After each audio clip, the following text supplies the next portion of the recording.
Welcome to the Wholesaling Inc. podcast, America's #1 podcast for new real estate investors, where we know that finding discounted properties is the most proven path to financial freedom. I am your host, Brent Daniels, Mr. TTP, Mr. Talk to People, and I am telling you this: if I can do it, so can you. So let's get started. Let me hit you with some facts. Here's the facts that I tell everybody that's starting out with this business. I'm telling everybody, if you dedicate 20 hours a week to your wholesaling business, to being a real estate entrepreneur, you are going to win. Well, I have on this podcast, this is going to blow everybody's mind. I have on this podcast an incredible wholesaler that lives in Orlando, does business virtually in Indianapolis, and listen to this. There are some weeks that he spends 45 hours prospecting on the phone, making calls, talking to property owners. I am so excited to share his journey because listen to this. First year in the business does $120,000. This year so far, only 4 months into this year, he's at $158,000. It is my pleasure. Donson DeRoche. You got it. You got it. I'm so excited to have you on here. Let's rock and roll, brother. Yeah, let's do it. Let's do this. So, you were knocking door to door. You were doing door-to-door sales for how many years? Five long years. Okay. 5 years. And you're knocking doors. At what point in your professional life do you discover, hey, wait a second, there's this real estate thing that I've heard about. There's this wholesaling thing that I've heard about. Like, how does this enter into your life? You're out there knocking doors. Are you thinking maybe there's something bigger, better? Like, how does this happen? Yeah, we're so always looking for something better than where I'm at already and wanting to improve. But I found out about wholesaling probably year 4.5 of me knocking on doors. Way I found out about it is there was a guy, Alex G. I'll just say Alex G is his name. Okay. And he did door to door with us. Was not very good doing door to door. Yeah, you got to put a lot of consistent effort every single day. Just knocking into cold, knocking into rain. Mm-hmm. It doesn't matter. You're going. And he was not the best. And then during the middle of the summer, I found out from one of my other friends that this guy's living in Colombia, doing wholesale deals virtually here. And he had a month during the summer where he did almost 70,000. I'm thinking to myself, holy cow, like if this guy could do 70,000, I have way more work ethic than this guy. Like There's no way. And he's a great guy too, but that's how I found out about it. Incredible. So, when you find out about it, what internally, right? You hear about this and you're like, wait a second, I work harder than this guy. So much. I know that I could do better than this guy. You're probably beating him in sales and what you were doing with, door-to-door security. Every time. Right? Yeah. Every time. So you have that confidence that, Right. wait, if he can do it, so can I. Right, exactly. And that's what opened the door. Exactly. And it wasn't until, even though I knew the opportunity was there, I wasn't really forced into it until after that summer had ended. My wife-to-be and we were expecting to have my daughter now. Yeah. And the job that I was at, we couldn't do the traveling anymore because every 6 months or during the summer, we would go from one location to another, work that market, and then go back to Florida, back in our hometown. And I just didn't want to be traveling with a newborn. Sure. Told the company that I was with, hey, I can't do it anymore. They basically flat out told me, sorry, you can't do it. The only way they'd allow me to do it is if I took a year off with no work, no pay, having a new kid. Can't do that. And then I can rejoin, and then I can stay in Florida year round and not have to travel. And I'm like, well, crap. Well, let me see. What can I do? Oh, yeah, I did. I found out about wholesaling, found out about your program, got that. And then I got my first deal in January of 2020. Yeah, it was fast. Yeah. I mean, but you were putting in so much work. I mean, you were putting in. Yeah. I mean, it is hard. Like, listen, when anybody comes in, I tell them if they call for 15 hours a week, you're going to start, usually it's about 20 hours of calls to get a deal, right? Mm-hmm. But it takes 90 days, right? So you have to have consistency. And it's like, oh my gosh, I did like an hour. Oh, I did 2 hours. I did 3. You're doing like 8 hours a day. Yeah. Starting out, just pure like grit, just Right. pure. Just I'm gonna make these calls from the morning till evening until I start getting deals. Right. Well, so in the very beginning, it wasn't quite like that. I just recently started doing that about a month and a half, maybe 2 months ago. Okay. In the very beginning, we were living in Michigan at my wife-to-be, her dad's mother-in-law suite. Okay. So we were just kind of staying there in Michigan until we found a place in Florida to move back into. So it was a little bit tough for me to just work nonstop without having some kind of incorporation of like family time, and Of course. it just felt kind of, a little guilty that way, Sure. So I didn't have that consistent amount of work ethic then. But since we moved to Florida, the house we bought, I have a separate space for my office. And for me, that's really important to just be able to leave the house and just be separated away from the family, so I can just work and not have those tempting distractions to go Sure. hold my daughter, and I can just work. So since we moved back to Florida, yes, I've had some days where I'm waking up in the morning. I'm starting calls at 8 in the morning. All the calls that I'm making between 8 till about 9 p.m. are all people on the East Coast. And then once it hits past 8 o'clock or 9 o'clock in the evening, I switch who I'm calling to people over in the West Coast, because for them, it's still 7 o'clock. So Yep. I'm still calling until, on my time, sometimes I'm calling until 11 o'clock at night. But on their time, it's 9. So people aren't yelling at me and saying I'm crazy, because on their time zone, it's a different time. Sure. How do you stay that focused? I mean, how do you keep hunting for opportunities and making those calls hour after hour after hour? How do you, I mean, what's going on? Are you distracting yourself with watching something?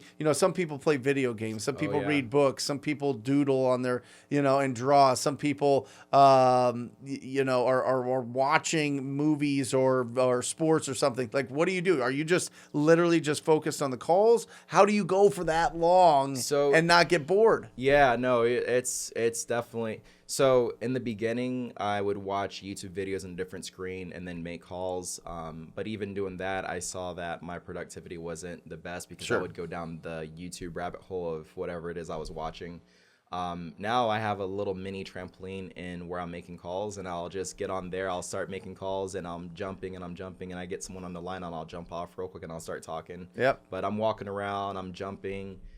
Keeping the energy up. Keeping the energy up. It's so critical. I'll put my phone on mute and have music blasting. I'll take like little minutes and just, because I did a few Tony Robbins events, and one of the big things in his events is that you're always, basically he blasts music, you're jumping, you're doing this, yes. Yeah. It looks really cheesy, but the whole idea behind it is you don't feel tired. Like, I would go to one of those events and it's 2 o'clock in the morning and I'm still up. So I'm thinking, oh, okay, if I could do that there, let me apply that doing this. So like all throughout the day, I don't feel tired because I'm doing all these things, keeping my body active. It's critical. Yeah. I mean, I remember, I would be making calls 9 to noon every single day, and I stood the whole time. Yeah. You got to move around. I would pace. I would move.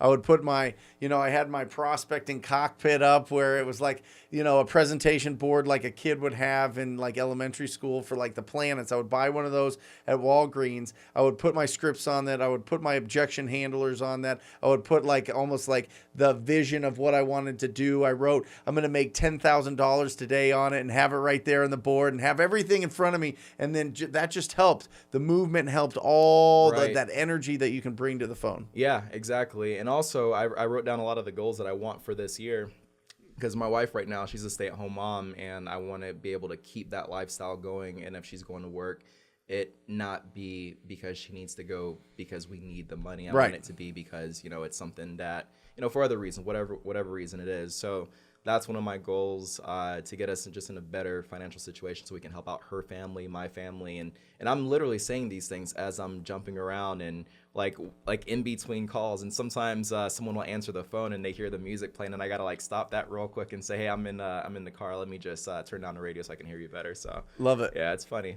Love it. So you're in Orlando and you're doing these deals in Indianapolis. Yeah, almost all of them have been in Indianapolis, Fort Wayne, Yeah, everything's been virtual. And this is a perfect example because, listen, you can live anywhere and still do these deals if you're being proactive. And you're going to, I mean, I'm going to use you right now as the blueprint on how to do this. But I mean, listen, if you're picking up and you're having a conversation, the fact is most of the time that we're talking to these distressed property owners is over the phone. That's true. Right? Yeah, it's a very small percentage of it is face to face. Right? And so you can do a lot of the work. You can do almost all the work by just being effective at communicating on the phone. Right. And you can do it in any market that you really want to go into. That's the beauty of this. That's very true. So you can scale anywhere that you want to. You can be focused in some markets that you feel a little bit better than where you live, and do some special things. So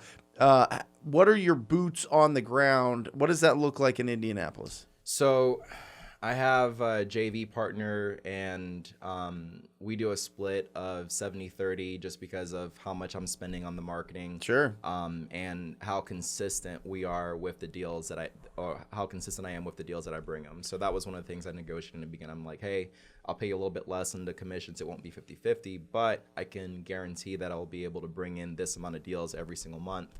Last month we did 14 deals that closed. Woo! Yeah. So. And it wasn't all virtual. When I was living in Michigan, I would literally drive 3.5 hours to Indianapolis to do everything myself. And I car camped basically to get my first deal because I didn't want to pay for a hotel. So I was literally going back and forth, and I'm like, all right, this is a 3-hour drive. Do I really want to drive 3 hours back and forth? And it wasn't until I moved here to Florida, or back to Florida, when I finally went completely virtual, because I was forced to. I couldn't go to the house and take the photos myself. So I'm thinking to myself, well, all right, well, let me see how I could figure that out. And because I was forced to, I did. I love it. So, yeah. I love it. And so how do you find the right person? How do you make sure that they're going to stay motivated by that 30%? How do you know what I mean? How do you keep that relationship healthy and strong and keep them? I mean, obviously consistency of deals is the big thing, right? But how do you find the right person, you think? Well, in the beginning, I've JV'd a few deals with a few other different people first. Yeah. And I realized that, okay, this one guy that I've been partnering with, he's been the most consistent. He's always bringing deals. There's a Facebook group page that we're a part of, and he's always the most consistent with posting about real estate deals. So, and if it didn't work out with him, I had some other JV partners that I could have fallen back on. These are other wholesalers? Yeah, correct. Other wholesalers. And you found them like in a Facebook group and a meetup. Like, how do you? So yeah, the meetup was one of the ways. So there's a few different ways that I started writing down other wholesalers. So anytime I drive by and I see those "We Buy Houses" signs, I would write those down, and I would call those people and say, hey, I'm actually not looking to sell a house, but I wholesale a lot, and if we ever get a deal, would you be open to doing a JV? Yeah. So I found a few wholesale partners, a few JV partners that way. Love it. And then through the Facebook group page, I just search REI and then whatever city you're in. So Real Estate Investment Association, Indianapolis is what I searched then. Now I'm searching it in Florida. And I just look on the Facebook group page. You'll see a lot of the wholesalers posting their deals there. And then I just message those guys directly. Awesome. And they're fine with just doing a little bit. Now, are they selling your deals? They're selling deals. They're putting it out to their cash buyers. That's correct. And are they going to the appointment if you need them to and getting the contract signed? The guy that I have the consistent partnership with right now, he is, yeah. Wow.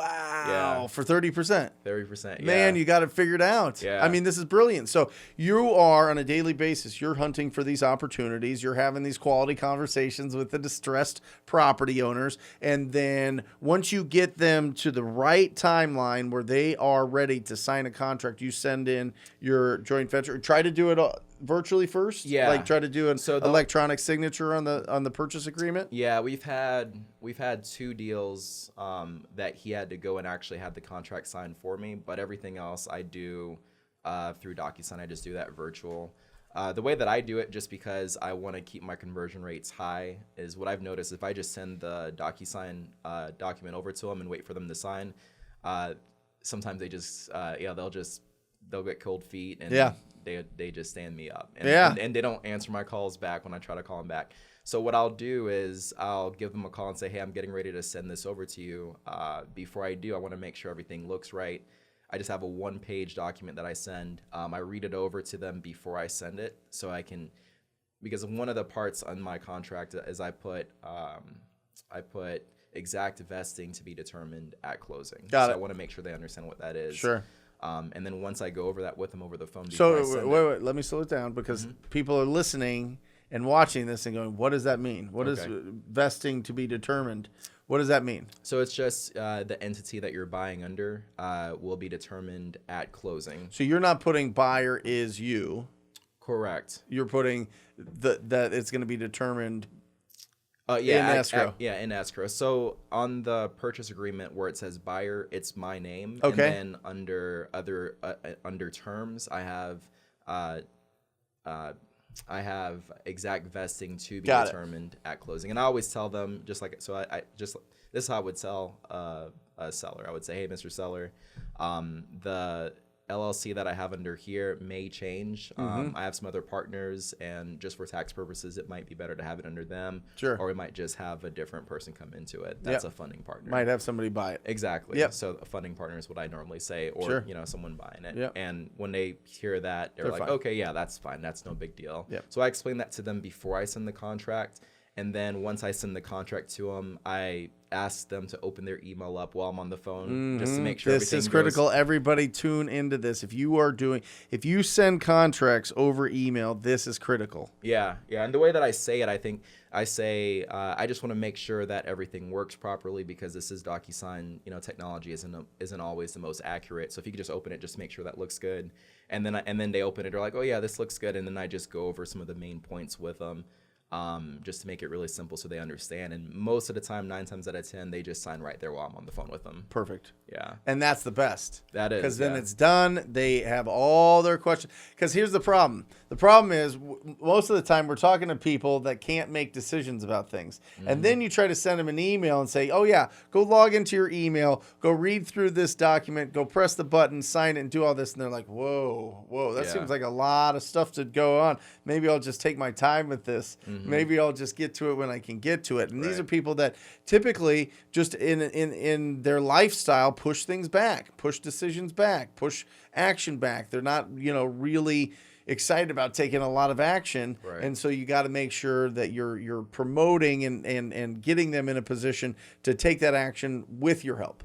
Yeah, exactly. A lot of time, the reason that they're in that situation already is because most of the time, not every time, but a lot of times they push things off, like you said. So that's why they're there.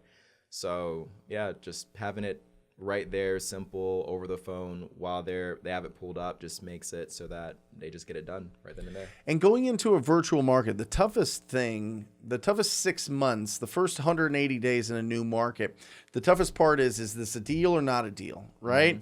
How do I value this? Does this street match that street? Does this neighborhood value to this neighborhood? Did you lean on the support and expertise of the people already in that market, your joint venture partners, to just make sure that you were okay with your offer prices? Or were you just confident and just locking it up and seeing what happens? Well, so when we're talking over the phone, when I'm speaking to the seller initially, I get a good idea and I run some comps beforehand. Okay. Just to make sure I'm at least in the range before I send my JV partner to go over there and take the photos of the property. Yep. And I always want to make sure that he's, he doesn't feel like his time is being wasted. So when I tell him to go look at a property, he knows 9 times out of 10 it's one that we're going to lock up and it's going to be a good price. Now, once he gets there, he takes the photos of the property. He actually is a contractor himself, so he can tell me, hey, this property's going to need this amount of work and it's going to need this, this, and this. And once he tells me all that information, then I go back over to the seller. We just had a property that we just closed on. I just sold last Friday. We made $10K on, and initially we were only going to make probably $2,500 on it. But the reason we're able to get that drop is because he walked through it and said, hey, it needs this, this, and this. And then I was able to then go back to the seller and say, hey, this property get a needs price this. adjustment. On top of that, lumber prices, they're going up, so it's going to cost more to renovate. And then he was like, oh, okay, yeah, that does make sense. And we dropped it down to $15K and made some more money on it. Awesome. And that's you need that relationship if you're going to do it virtually. Yeah. Right? I mean, that's so critical to be able to have somebody that can go out there knee to knee, face to face, belly to belly with those sellers and be able to find out those things so that you know that you're getting the best out of every deal, and you know that you're not disappointing the seller with offering too much and having to either really heavily renegotiate or cancel it altogether. Right. Yeah. Right. Another thing that I do too to negotiate the prices is I'll look at what other properties have sold for on Zillow, and I look for the lowest price properties, because most of the time those are the ugly ducklings, the beat up properties that investors are buying. Yep. And then I'll say, oh, hey, Mr. Seller, it looks like this property here sold for 30,000. This other one sold for 45. Your price of 67 is a little bit high compared to those. Is there any way we can get down to somewhere around that ballpark of what they're selling theirs for? And most of the time those photos are still up from those other sold properties, so they can go on there themselves and look at what the kind of condition those properties were in. Yep. So love it. Yeah. Love it. I want to break down a deal. Alex, do you mind grabbing the bell? I totally forgot the bell. We got to ring this bell today, Okay. But we'll keep this thing going. So do you have, where is your support system for your real estate business? Are you connected with a lot of other investors? Do you have family that are in the business? Is it just internal between you and your wife? Like, what does that look like? Yeah, she supports me. She gives me, it's tough for her because sometimes I'll go in and sometimes when you see like the 45-hour time on Mojo, that's just the time calling. I know. That's not including the time like going through leads. That's not including the time of like, there's a lot of other things going on the back end. So even though I'm only calling for 40 hours sometimes I'm working a lot more than that. Only 40 hours. Yeah, well, she feels like sometimes it feels like I feel a little guilty sometimes when I'm working so much and she's just out taking care of our daughter. So she does a really good job of making sure that I feel like I have the space and the time to do what I need to do, because she sees the bigger vision at the end of the day. Sure. Which is, I can't ask for anything better than that. What's the bigger vision? Because you flew into Orlando for my team meeting. We go through our scoreboard. We look at everything. You meet my team. We're gonna have a fantastic lunch and just kind of like really get into the business. But on your Excel, you have a goal of $1.6 million this year, right? Yeah. So we know, you and I know, that wholesale, and the audience knows that wholesaling is like the cash machine, right? Wholesaling is bringing in the money so that we can do things with it, right? We can fix and flip. We can develop. We can become the bank. We can buy rental portfolios. We can be the Airbnb masters, all these different strategies. Where do you see it? What's like kind of your vision for the next 5-10 years when it comes to your real estate business? What do you want to do with this income that's coming in? So part of why I was able to do so well with this, I attribute a lot of it to my wife. To be her dad let us stay in at his house basically for a year while I learned how to do this. Didn't ask for any rent, anything like that at all, and I was just, man, it was the biggest weight lifted off my shoulders, so I can just go full force, learn how to do this, and replace what I was doing with the last company that I was with. Sure. So I want to be able to give back to him, give back to my immediate family as well too. So that's what drives me and pushes me. I'm from Haiti initially, so I came to the U.S. when I was 4, and we still have some family over there that I want to be able to help out, and some family here in the U.S., and that pushes me. Awesome. Yeah. So are you going to do flips? Are you going to do rentals? Are you looking for passive cash flow? Are you looking like, I know that you've got goals. I know that you've got an idea of which path you want to go. Funny story. I actually bought, when I got your course, I got Jamil's course right after, and then I bought Pace's course. In the beginning, I started going, I had information overload, so then I just focused on just one of the courses that I bought, and and it was basically the TTP, and it got me the most immediate results. Sure. Now I'm going to be working on some of the creative finance stuff, and then the micro flip stuff. The creative finance stuff I'm the most excited about right now, just because that's going to help me create some of the long-term wealth that I'm wanting. a few of the deals that my partner Richard and I have sold, we were just kind of running some numbers and thinking to ourselves, man, if we just held on to this ourselves and flipped it, we would have made an extra 40, 50 grand on it. And he has expertise on the flipping already on the contracting side. So in the next month or two, I think we'll be closing a deal on ourselves and flipping it ourselves and making some extra funds on. Love it. Yeah. Love it. When you are calling, do you have a favorite list?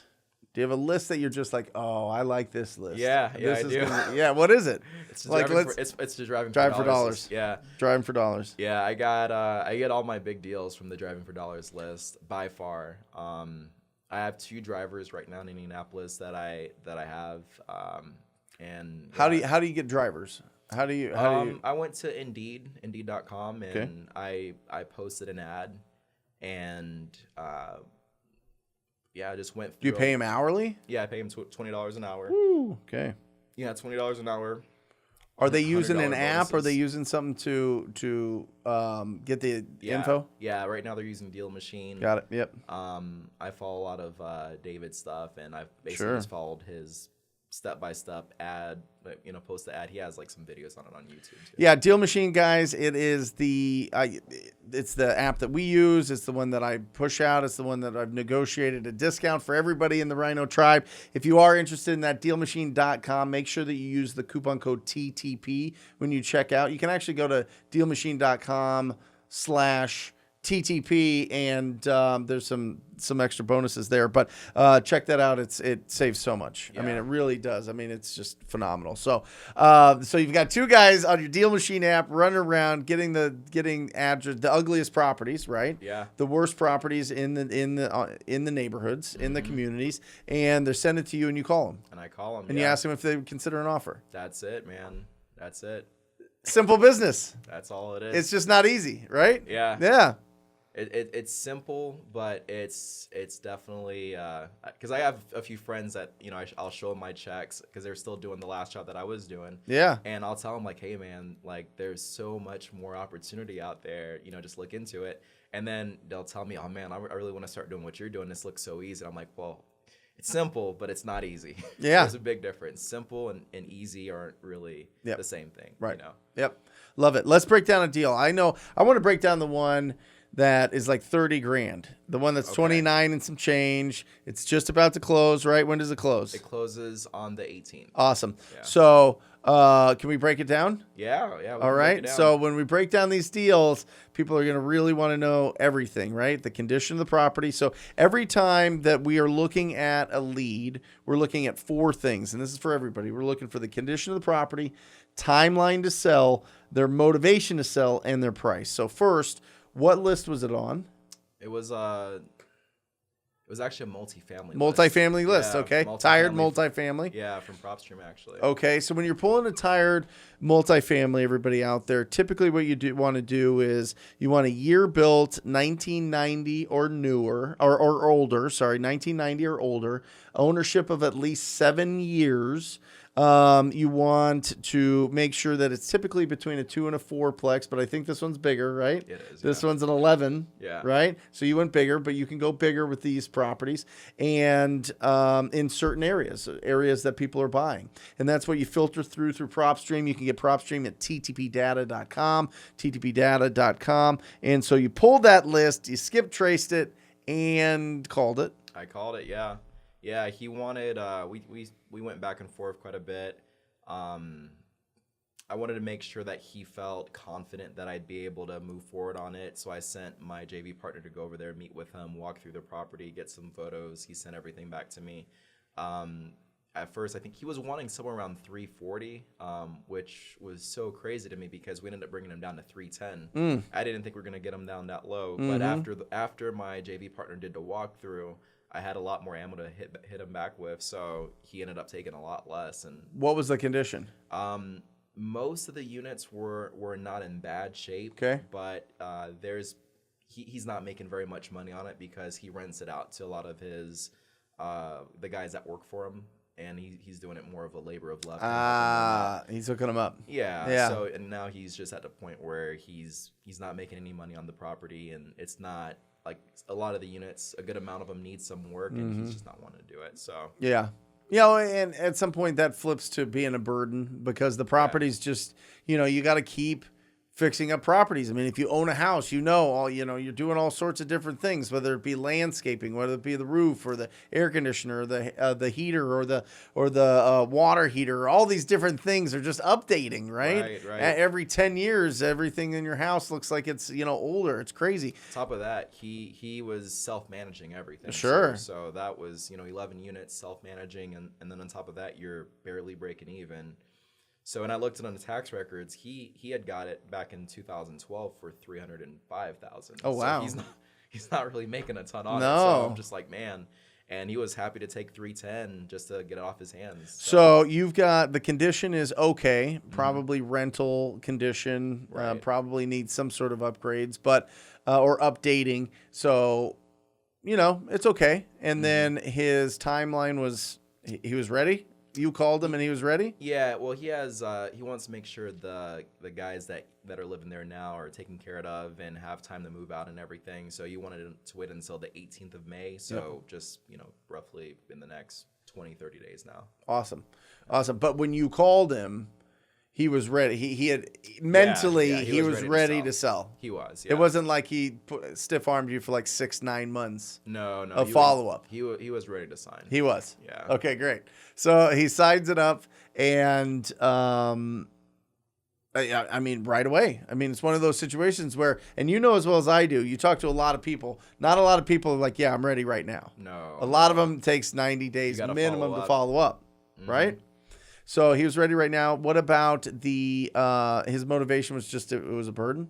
Yeah. He wasn't making money on it, and you know, there was some of the units that needed some work, and he was weighing out, hey, do I, you know, keep this? And he's getting older, getting to the point where he's ready to retire, and you know, does he want to fix it and still continue making no money on it, or does he just want to let it go? And letting it go and just getting out from underneath it was a better option for him. Love it. Yeah. Love it. And he originally wanted 340. You got him down to 310. Yeah, I was really surprised about that. But after we did the walkthrough, you know, my partner mentioned a few things, and then when I spoke to my partner, he was like, yeah, I'm pretty sure this guy will take like around, you know, 290, maybe, you know, low 300s. And I was like, well, let's go for 305 and let's see what happens. He said no to 305, but he said he would take 310. Awesome. And I was like, all right, I'll deal. Awesome. Awesome. And so then you put it out to your buyers or your JV partners buyers, whatever. You put it out to the cash buyers in the market and sold it for how much? 330. 330. Yeah. 330. So you made 20 on it? Yeah. On my side, I'm making 20 on it. That's Got correct. it. But what was the total price that you sold it for? 339, I believe. Yeah, because on your thing it has 29,000, and you net 20. Yeah, that's correct. Got it. I'm making 20 on it. JV partner's making 10,000 on it. Ring it! Incredible from one call. Yeah, it still blows my mind even now. Right? Oh man, that is so exciting. How does this happen? That's crazy. It's so exciting. And I mean, you're cruising. I mean, you're at 158,000 for the year. You're pushing hard. I mean, you're closing over 10 deals a month last month, right? And just building that momentum, keeping that momentum, right? So, are you going to stay making the calls? Are you going to start hiring people to make the calls? Like, what is your suggestion? Because here is the big error that I see in our industry is people go, oh, cold calling definitely works, but I don't want to do it. I'm going to hire some Filipino to do it, and they're going to call, or I'm going to hire 10 Filipinos to do it, and they're going to call, and I'm going to get deals, and that's going to be great. And what happens is they don't get deals, they spend a bunch of money, they burn through a lot of data, and they just don't make that connection. And so I always encourage people, if you're going to, before you hire anybody, talk to 1,000 homeowners yourself. Right? Talk to 1,000 homeowners yourself, because that builds your skill of being okay talking to strangers about real estate, and that's a skill that'll last for a lifetime. Right. And people kind of want to jump past that and just hire people right away. You did it the right way, in my opinion. I mean, you're like in the TTP Hall of Fame with the amount of work you've done, the amount of success that you've had. I mean, it's just, you know, Are you going to keep making the calls? Are you going to hire people? What do you think? I mean, I think Yeah. as your coach, I would say you could do either one. I would highly encourage you to keep making the calls, but I think you can definitely start hiring as well. Yeah, no, at some point I will start hiring, but this year our goal, I'm surprised you remember that, 1.6. That was, I just mentioned that really briefly. But yeah, our goal this year is 1.6. I haven't mapped out exactly what we need to do to get there. And one of the things that, my partner and I, we talked about it a few times. We're competing with a lot of really big companies, a lot of big companies with really big budgets, which we don't have. And the only competitive advantage that we have over them is just the work ethic, because these people aren't talking to someone from the Philippines. They're talking to me personally. So that's the only way that I could see that I could compete with those bigger budgets, because right now I don't have the money to hire 10 other cold callers. But this time next year, I want to be able to remove myself from doing a lot of the work and get out of the rat race myself, which is why I want to focus on the creative financing and then hire some people out to leverage my work. But answer your question, short answer, no, I'm going to be calling at least for this year, and then next year I'll be hiring out. Johnson, awesome. How do people get a hold of you? How do they reach out? I know that you're kind of like, not too much on social media. Is there an email maybe that people could send if they want to squat up with you in Orlando, or if they want to squat up with you in Indy, and maybe they want help selling their deals or whatever? Just be in your world. Yeah. Just get Facebook. Donson DeRoche. First name is spelled DHANCON. Last name DESROCHES. Find me there. I'm always there. Yeah, we'll put it in the show notes. That's incredible. So speak to somebody that was you, I don't know, 2 years ago, just hearing about wholesaling, just listening to this podcast. They've stumbled on to the YouTube channel. Like, what advice would you give them? I'd say hard work is not enough. Consistent hard work is more the direction that we need to start thinking. I love it. Consistency. That's the big thing. I love it. Well, thank you. That was incredible. I really, really appreciate you being on here and sharing that. I mean, it's an inspiration. Somebody that spends as much time and effort doing this and starting from nowhere. I mean, you would never had experience in real estate. You were door knocking, selling security, and just showing an example that if you just do the work, this business will be successful. Yeah. It will be. Yeah. Awesome. Thank you for being on here. A couple resources again, dealmachine.com. Make sure you use the TTP coupon code that gets you the biggest discount that they offer. Don't mess around. Get a TTP code there. TTPdata.com, powered by PropStream. That's where you go to pull all your lists and get all the information that you need and be able to comp your property so that you know that you're getting really good deals. And if you're interested in joining the most proactive group in real estate investing, the most proactive family in real estate investing, it is the TTP family. It is the TTP program. Go to wholesalinginc.com/TTP. That's wholesalinginc.com/TTP. Scroll down. If it feels good in your gut, sign up for a strategy call. I look forward to working with you personally. And that is it. We're wrapping this up. Thank you so much for being on here. And for everybody out there, I encourage you, as always, to talk to people. Till next time. Love you guys. See ya.